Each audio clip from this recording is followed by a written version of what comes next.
everyone is a genius. But if you judge a fish by its ability to climb a tree, it will live its whole life thinking that it is stupid. Albert Einstein. So when a boy who's not good at math is pushed to the bottom of a mathematical tree, being told to climb, even if he cannot do so as easy as the others around him, we cannot write one person off for the lack of ability in a subject as society often does. If you put that very same fish in the ocean, he can swim further and faster than the monkeys climbing the tree that the fish found impossible to conquer.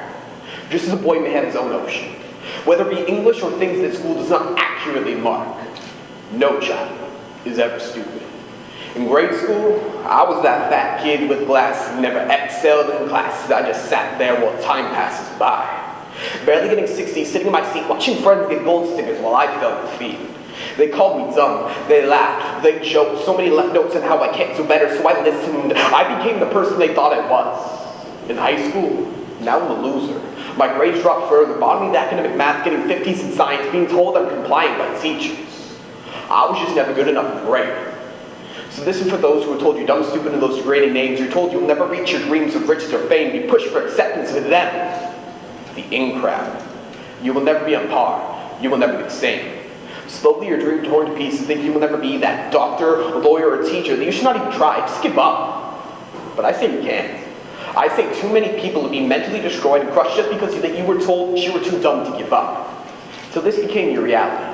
You see, we must prove them wrong, even when it's hard to do. Those nights staring at a textbook for hours and hours, trying to make sense of the functions and equations, not understanding anything, as we were braille to the side and trailing my fingertips across the page, my mind was still filled with pain and rage, giving way to the idea of giving up, creating a slippery slope inside my head. First, a failed test. Then the university I dreamed of since I was 12 years old will no longer accept me, stuck on welfare, wasting rent money and alcohol to wash away my sorrows, evicted, worth nothing, becoming the one thing I most feared. A boy who grew in age and size, but to never become a man. In grade 11, an English teacher told me different. She told me, don't listen to those who push you down. If you listen, you let them win. In a class of 32, it might as well have been a million, for it felt no different. I cannot get up from the weight of self-loathing they gave to me. All it takes is one person to change.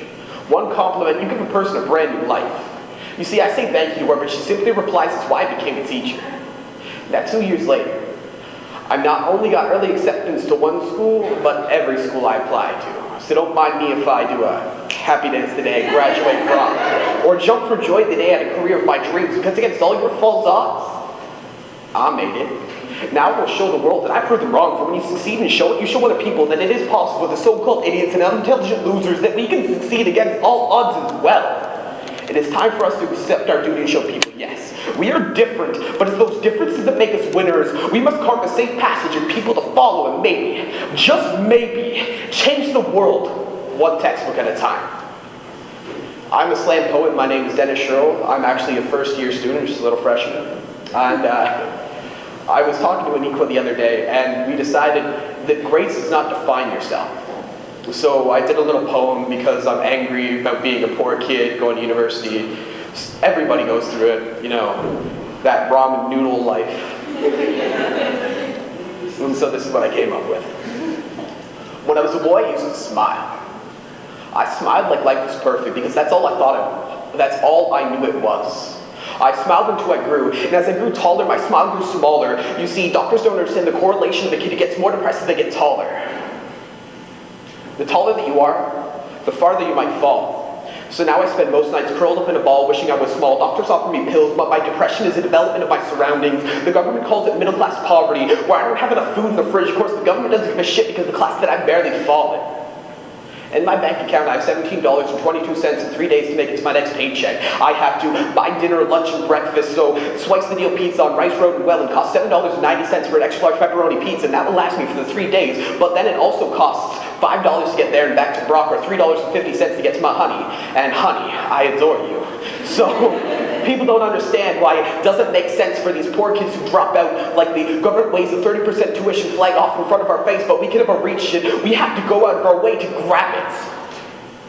And then when we finally do, they throw grades on us. You see, I'm a 75% average kid who occasionally gets C's and reaches for B's and hope that he can get an A. That's all we ever were. That's all we will ever be. You see, there is always somebody better, so why can't we level the playing field? Why can't we have a pass-or-fail system where you're good enough? If you're good enough, you can do great. So why can't the people in the middle range trying to claim great to the top and the people at the top laughing at the bottom be at the same level? Why can't we all just be happy with passing? Thank you.